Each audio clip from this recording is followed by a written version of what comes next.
বিসমিল্লাহির রহমানির রহিম।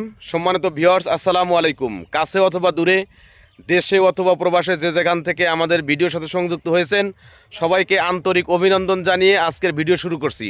সম্মানিত ভিউয়ার্স, আমরা সকালবেলা ঘুম থেকে উঠে ফজরের নামাজ পড়েই চলে আসছি এরান্ডাবাড়ি ইউনিয়নের 29 পাড়া গ্রামে। আমরা এখানে যারা আসছি তাদের সাথে আপনাদেরকে পরিচয় করে দিচ্ছি।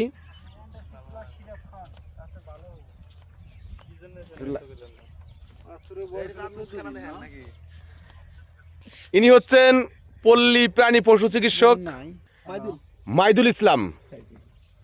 তারপরে এই যে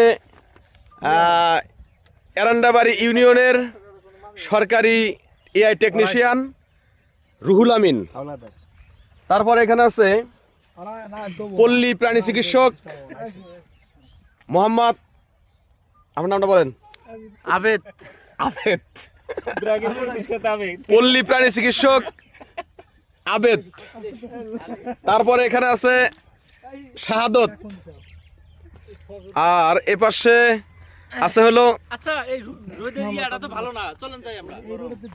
নাম বলেন। মোহাম্মদ আব্দুল ওয়াসেদ।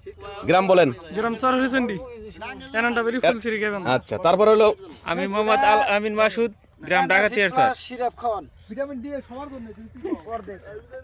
আর আমাদের সাথে হলো এরান্ডাবাড়ি ইউনিয়নের ভ্যাকসিনেটর সিফাতুল্লাহ। আমরা সবাই আসছি কিন্তু তরকা রোগের ভ্যাকসিন দেওয়ার জন্য। আমরা এদেশ থেকে তরকা রোগ, আমরা আমাদের এরান্ডাবাড়ি ইউনিয়ন থেকে তরকা বিনির্মূলের অভিযান চালাচ্ছি। সবাইকে ধন্যবাদ জানিয়ে ভিডিও শেষ করছি। আমাদের জন্য সবাই দোয়া করবেন।